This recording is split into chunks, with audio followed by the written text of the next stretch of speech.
Hello, welcome to the channel. Subscribe, leave a like, and don't forget to write a comment. Enjoy watching. My parents didn't disown me. They didn't scream or curse or tell me I was dead to them. They didn't call me names, didn't accuse me of anything, didn't even bother to fake concern or come up with some flimsy excuse. They just sent a 10-word text that sucker punched me harder than any screaming match ever could. It's probably better if you stay away this year. Just that. No explanation, no apology, no love. And I swear to God, that message made the air in my lungs feel like concrete. I was standing in the kitchen when I read it. The cranberry bread was already in the oven, Diane's favorite, made from scratch the way she liked, with orange zest and extra walnuts. The guest room bedding was in the dryer. I had even bought a new puzzle for my dad, a 1,000-piece winter cabin scene that I knew he'd complain about but secretly enjoy finishing in 2 days flat. Everything was lined up the way I always did it, thoughtful, efficient, invisible. The way they liked it. And then this cold little message that took 10 seconds to write and managed to unravel over 40 years of trying to be good enough. I didn't answer right away. I read it again, thinking maybe I was missing something. Maybe there was more to it. Maybe my sister Ava had grabbed my mom's phone and sent it as a joke. That would be something she'd do, even at 38. But nope. No follow-up. Just silence. Like they had sent out a verdict and didn't care to explain. I didn't cry. Not at first. Not even when the cranberry bread timer went off and the smell hit me like a brick of nostalgia soaked in rejection. I just stared at the screen, read it again, and then I did something even I didn't expect. I sat down at the kitchen table, opened my banking app, and pulled the plug on every automatic mortgage payment I had set up for them. 6 years. That's how long I'd been covering it. Not every month at first. Just a few here and there when things got tight for them. Then it turned into a regular thing. They were both retired. Dad had some health issues, and I had the job, the steady income, the flexibility. No kids, no husband anymore. So, it just made sense. At least that's how they pitched it. "You're so good with money," Diane said once. Like that made it less of a burden and more of a compliment. But they never said thank you. Not once. Never even acknowledged it beyond the occasional, "We're so lucky you're responsible." And God help me, I accepted that. I thought that was just how parents worked. They didn't say thank you because they were too proud or too old-fashioned or too scared to admit how close they were to drowning. I told myself I didn't need it. That doing the right thing didn't come with a receipt. But this message? It wasn't just a slap. It was a goddamn knife to the ribs. It's probably better if you stay away. Better for who? I didn't scream. I didn't send a long text asking for answers. I didn't even hit them with the passive-aggressive, "Sure, no problem." I just went into the account I used for their payments, selected cancel on the recurring mortgage transfer, and shut it all the way down. The silence from them didn't last long. That same night, well, technically the next morning, I got the first call. 1 a.m. My mom. I let it ring. Then came another call. This time from their house number. Then my dad. Then Ava. I didn't answer any of them. By morning, I had 15 missed calls, 4 voicemails, and 1 long, vaguely threatening text from Ava that said, "You can't just abandon them like this. What the hell is wrong with you?" I stared at that one the longest. Abandon them? Like I hadn't been holding up the entire crumbling foundation of their life with both hands for years. Like I wasn't the one who kept the lights on in that house while Ava posted brunch photos and talked about how draining family was. I almost responded. I almost told her everything, how I'd paid over $50,000 in total, how I sacrificed promotions and vacations, and even a relationship because I didn't want them to lose the house. But then I remembered the message. The one that started all this. "It's probably better if you stay away this year." And I realized something that stung even worse than the message itself. They never thought I'd say no. They never imagined I'd actually leave. They thought they could hurt me, shut me out, and I'd still be there, like some kind of faithful dog waiting at the door for scraps. And for a long time, they were right. but not anymore. So I didn't call back. I didn't reply. I let their panic build while I drank my coffee and looked out the window at the first snow of the season. I wondered if they'd made that cranberry bread themselves. Probably not. I don't know what changed in them. I don't know what lie they told themselves to justify pushing me away.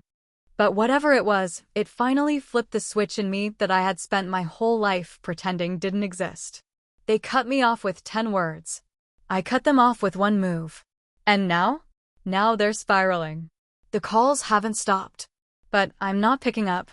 Not yet. Maybe not ever. By the time I woke up the next morning, my phone looked like it had been set on fire and left to burn overnight. There were so many notifications stacked on top of each other that the little red bubbles just gave up trying to count them. Calls from Mom, Dad, Ava, some even coming in just minutes apart, as if calling faster would somehow force me to answer. Voicemails, texts, missed FaceTime attempts. I didn't listen to a single one. Not yet. I just stared at the chaos they'd left on my screen, calmly slid the mute button on, and walked into the kitchen like nothing had happened. It wasn't that I didn't care. That would be too simple. I cared enough that I wanted them to feel what I'd felt for years, what it meant to be dismissed, ignored, pushed aside like your loyalty and love were just furniture someone could rearrange without asking. I cared enough that I needed the silence to mean something. So I went nuclear. I blocked every number. Their cell phones, the landline, Ava's, even the old number I knew they barely used anymore but would probably dig up in a desperate moment. I shut them out the same way they had shut me out, with no warning, no explanation, just a slammed door and the echo of abandonment. You'd think that would feel satisfying, right?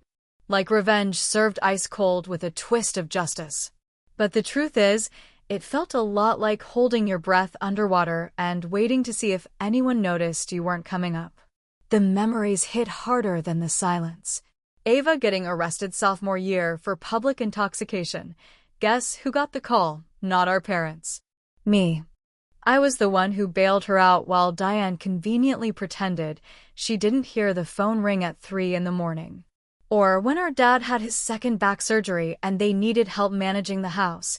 Guess who spent 2 weeks sleeping on their couch and cooking meals they didn't even say thank you for? Me. Ava never stayed long enough to clean up after herself, but they called her free-spirited and creative, like not paying rent until you're 35 was some kind of avant-garde performance art. Meanwhile, I was serious and too intense. Translation? I was the one who kept the lights on. Now that the payments were gone, reality was going to hit fast. They hadn't touched the mortgage in years. I knew the payment was due the 15th. It was now the 17th. I gave it just enough time to bounce, just enough time for that first alert to hit their inbox and twist their stomachs. And then, like clockwork, the guilt machine started cranking. Ava left me a voicemail that was pure drama, like a badly written soap opera monologue performed in a Starbucks parking lot. "What the hell is going on?" she snapped. "They said you just stopped paying everything? Are you serious right now?" I didn't answer. I made a sandwich instead. Turkey and mustard, nothing fancy. I sat on my tiny couch, which I paid for with my own damn money, in my own damn apartment, with zero help from anyone. I watched a rerun of Dateline while she probably stood in their kitchen, panicking, wondering how the magical mortgage fairy had disappeared. And then I saw the post. It was Ava, of course. On Facebook, because where else would she air out our family's dirty laundry without technically saying a word about it? A smiling photo of her and our parents at the park, holding coffee cups like they were starring in an ad for fake reconciliation. The caption? "Chosen family means not putting up with toxic people." I had to laugh. I mean, really laugh. The kind that comes from deep in your chest and stings just a little because you realize it's the only thing standing between you and a full-on breakdown. Toxic people. That was me now. The one who paid the bills, scrubbed the toilets, canceled vacations, skipped dates, and swallowed disappointment year after year because I thought family meant showing up even when it wasn't fair. They rewrote the story without me in it. And just like that, I became the villain. But the funny thing about villains? We don't always fight back with fire. Sometimes we just stop saving people who never cared if we drowned in the process. I stayed quiet that day. I worked from home, logged my hours, ignored the buzzing phone. By late afternoon, the calls slowed to a trickle. They were running out of things to say, or maybe they were just beginning to realize that I wasn't bluffing. And then, late that night, just as I was about to put my phone on airplane mode and call it a win, one last voicemail came through. From my dad. I didn't open it at first. I just stared at it, that little gray bubble that held his voice. I hadn't heard him cry since my grandmother died. He didn't believe in crying, said it was a waste of time. But I could see the preview of the transcript, and even through the auto-generated jumble, I could see the words, Rachel. I didn't know what else to do. That stopped me.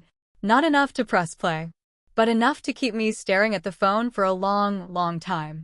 The first time my dad asked for help with the mortgage, it was framed like one of those awkward, just until payday favors, the kind that sounded casual but carried the weight of desperation under the surface. He didn't look me in the eye when he asked, which wasn't unusual. Frank Thompson had a long history of being allergic to vulnerability, but there was something different about that conversation that stuck with me. It was 6 years ago, and he was sitting on my couch in his work clothes, back before the second surgery, before he finally stopped pretending he could lift more than a sandwich without throwing out his spine. He started with small talk, which should have tipped me off. He only made small talk when something bigger was crawling up behind it. We chatted about the weather, how Ava had apparently dyed her hair blue for the 3rd time that year, how Mom had taken up crocheting and already quit. And then, when there was nothing left to soften the blow, he said, "Things are tight right now, Rach. Just for a bit. Couple months, maybe. We're gonna be fine. Just need some breathing room." Back then, I was still clinging to the illusion that helping meant something. That if I said yes, it would be remembered. That there was a scoreboard somewhere that would eventually even out, and my sacrifices would be counted for something other than a shrug. So I said yes. Of course I did. I even told him not to worry about it. Just until you catch up, I said. A couple months isn't a big deal. That was 72 months ago. I didn't think about it at the time, but that's 6 full years of $800 a month, give or take. I kept telling myself it wasn't that much. It's just money. Just $800 a month. Just a little help for a little while. That's what I kept repeating like a damn mantra while I automated the payments, shuffled my own bills, skipped every vacation, and quietly let pieces of my life erode without ever saying a word. And look, I'm not an accountant, and math was never my favorite thing, but if you're doing $800 a month for 4 years, that's about $24,000 total, right? Give or take. Funny how a number like that can feel wrong when you say it out loud. I remember one month when I was between jobs and still kept the payments going, dipping into my savings and telling myself I'd get it back soon enough. That month, I didn't even get a birthday card. No call, no cake, no mention. Just the usual silence. That kind of silence stops feeling accidental after a while. It starts to feel engineered. I don't know when exactly they stopped seeing me as their daughter and started seeing me as a contingency plan. Maybe it was always that way, and I was just too close to notice. When I moved out, they never offered to help me set up my first place. When I got married, they showed up late and left early. When I got divorced, they didn't even ask why. But when the bills piled up and the walls started closing in, suddenly my phone rang again. Always for help. Always for money. Never for me. So yeah, when I canceled the payments last week, it wasn't just about a message. It was about a lifetime of unpaid emotional debt. And now here we are, me sitting alone in my apartment, 2 weeks into their panic spiral, with their names still blocked on my phone. I thought I was safe in the silence, protected by the wall I'd built. I should have known better. The knock came late in the afternoon, that strange, unsure kind of knock that doesn't belong to neighbors or delivery drivers. 3 slow thuds, then a pause. Then 3 more. I looked through the peephole and nearly dropped my coffee. It was my dad. Frank Thompson, standing on my doorstep, wearing the same leather jacket he's had since the 90s, his face sagging with exhaustion, and something else I couldn't quite name. Regret? Shame? Fear? Maybe all of the above. His hair looked grayer than I remembered. He hadn't shaved, and he was holding something, a folded piece of paper clutched in one hand, his knuckles pale. I opened the door slowly. For a few seconds, neither of us said anything. We just stared at each other like strangers at a bus stop who think they might know each other but can't quite place it. He was the first to speak. "Rachel," he said, voice quieter than I remembered. "We need to talk. It's not what you think." The words felt rehearsed, like he'd been saying them the whole 3-hour drive from their town to mine, rolling them around in his mouth, hoping they'd sound convincing when they finally came out. I didn't say anything. I just stepped back and let him in. And the second I closed the door behind him, I felt it in my gut. I should not have let him in. My father didn't sit down at first, just kind of hovered near the edge of the couch like someone who's not sure if they're welcome or just too tired to keep pretending they are. I stayed standing across the room, arms crossed, not angry exactly, but strung so tight I could hear my pulse in my ears. For a full minute, we didn't say anything. He looked around like he hadn't expected to actually be allowed inside, like he thought the door would slam in his face or maybe that I'd come outside and we'd talk on the porch like distant neighbors who used to be friends. He sat finally, the kind of sit that feels like surrender, like his bones were too heavy to hold up anymore. And when he opened his mouth, his voice didn't sound like it used to. It was softer, worn down around the edges, like a man who'd run out of speeches and excuses both. "We didn't mean to push you away," he said, and that alone was almost enough to make me laugh. Like this was all just a big misunderstanding, like they accidentally cut me out of their lives the way you might accidentally forget a bag of groceries in the back seat. "There are things you don't know," he added, and I swear something in me cracked open, not in a vulnerable way, not in a healing way, but in that dangerous way where all you feel is the rush of heat behind your eyes and the cold. Careful restraint it takes to keep from screaming. I didn't ask him to explain. I didn't want his version of things anymore. I had spent a lifetime swallowing his version and pretending it didn't taste like regret. I let him talk, though, because maybe I needed to hear what the lie would sound like now that the cards were on the table. He talked in circles about stress, about how hard retirement was on them, how they felt like they were failing, how they didn't want to burden me anymore. That was the word he kept using, burden. As if the burden hadn't been dragged into my lap years ago like a sack of bricks with my name already printed on the tag. He said they wanted to protect me, that they knew I was handling enough on your own, and that maybe distance was better for everyone. It was the kind of nonsense people say when they don't want to own what they've done, when they're still trying to sell you the idea that what hurt you was somehow good for you in the long run. I didn't argue. I let him talk himself hoarse, let him sit there and shrink down into the man he always tried not to be. When he finally stood and left, he looked older than I'd ever seen him. Like all that weight he'd been hiding finally settled in his shoulders and wasn't going anywhere. I didn't watch him drive away. I just locked the door and stood in the silence for a long time, the kind of silence that hums in your bones when you realize the truth is coming, whether you're ready or not. A few days later, I drove back to the old neighborhood. I don't even remember why. Maybe I just wanted to remember what it felt like to walk the same sidewalks that once held the version of me who thought love and loyalty always paid off in the end. The trees were smaller than I remembered, the lawns more overgrown, and the houses had that faint tired look of aging things too proud to fall apart out loud. That's when I saw Mrs. Redmond. She was sitting on her front porch in the same rocking chair she's had since I was in braces, a crocheted blanket over her knees, and a mug of something steaming in her hands. She was one of the few who never moved away, and her mind, though slower these days, was still sharp in the ways that counted. She recognized me before I could wave. "Rachel Jean Thompson," she said, her voice warm and scratchy like an old radio. "Well, aren't you a sight? I was just thinking about your dad the other day. actually. You remember that little boat he bought with your college fund? I stopped walking. For a second, I thought I misheard her. What did you say? I asked, my voice suddenly too dry. She laughed, that wheezing little chuckle she always had. Oh, honey, I remember when your dad used your college fund to buy that boat. Diane was so mad, he had to tell you it got stolen. What was it called again? Serenity? That thing barely floated.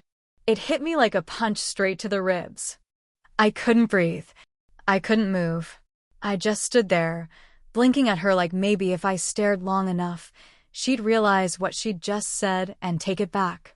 But she just kept smiling like it was a funny little neighborhood anecdote, like she'd just reminded me of a Christmas party or a stray cat we used to feed on the porch. I had never known there was a college fund. All those years, I believed we just couldn't afford it. They said it straight to my face, over and over. Sorry, sweetheart, money's tight. I worked 2 jobs in college, graduated with debt that took me a decade to pay off. And the whole time, they had the money. They just chose the boat. I barely remembered the boat. I remember it being in the driveway one summer, then gone the next. They told me it was stolen. I believed them. Because why wouldn't I? Because that's what you do when you're a kid and your parents say something, you believe them. Even when it costs you everything. I walked away from Mrs. Redmond's porch without another word. I didn't want to hear anything else. I got in my car, sat behind the wheel, and stared at the dashboard while my hands trembled on the steering wheel. My entire life, every compromise, every sacrifice, every ounce of grace I gave them was built on a lie. Not just a lie of omission, but a deliberate, calculated choice. They didn't just use me. They betrayed me. That night, I went home, opened my phone, and pulled up the list of voicemails I'd been ignoring. I didn't listen to a single one. Not even the one with the preview that said, "Rachel, we're losing the house." I deleted them all. Every last one. There's a strange kind of peace that comes from not answering your phone, especially when the world on the other end of the line is one you've spent years bending yourself into shapes to please. It had been almost 2 weeks since I canceled the payments, since I let their calls ring into the void and watched the texts pile up like unopened letters in a mailbox no one visits anymore. The silence had started to do what words never could. It forced them to sit in the wreckage, without me there to sweep up the glass. The foreclosure notice came faster than I thought it would. I didn't know Ava had been calling the bank, trying to play mediator, probably trying to handle it in her usual way, which mostly meant panicking, blaming someone else, and hoping the universe would bail her out.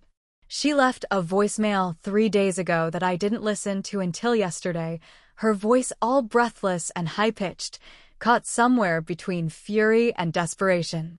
"Rachel, please, just talk to them," she said, like I'd been taking a nap and forgot to call back after a lunch date. "The bank's starting proceedings. This is serious. You can't just let them lose the house." I can, though. And more importantly, I did. But that's the part people don't see, do they? They never look at the years that led to the moment someone decides to walk away. They just see the walking away and call it cruelty, as if staying and bleeding quietly would have been more honorable. I stood in my little kitchen the night after that voicemail, hands wrapped around a chipped mug of peppermint tea, staring at the same fridge magnets I've had since my last apartment. The air was calm. The hum of the fridge filled the silence. No yelling. No guilt trips. Just stillness. This place, my apartment, isn't much. It's a 1-bedroom with beige walls and creaky floors, the kind of space no one brags about on social media, but it's mine. I paid for every square inch of it. I hung the curtains myself, even though they're slightly uneven.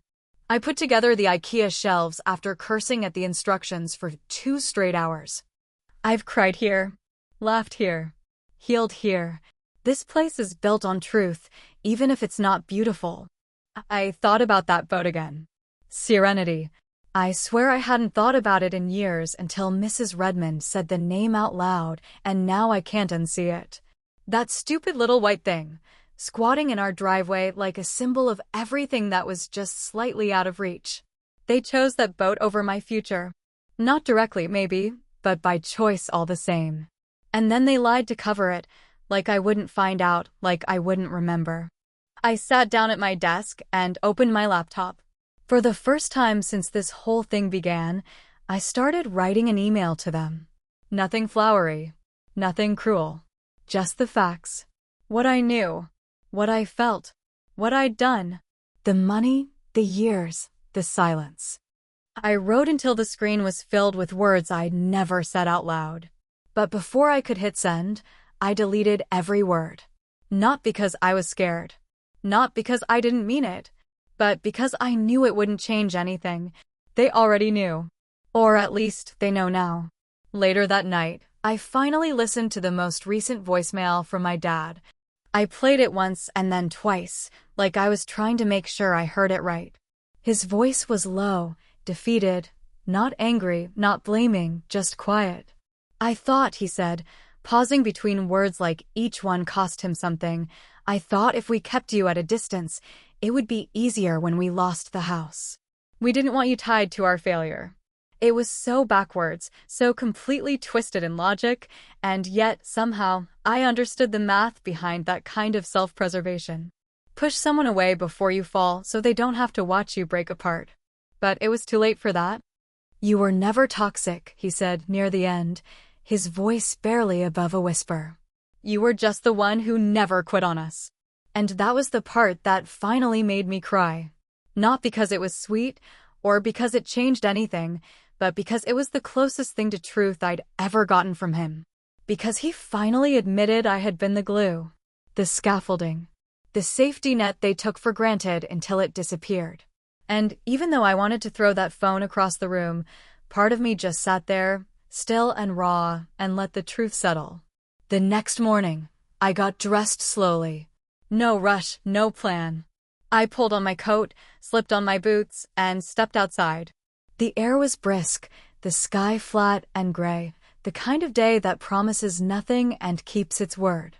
I walked without thinking, my feet tracing familiar blocks, past rows of modest houses with wreaths on their doors and recycling bins tipped from the wind.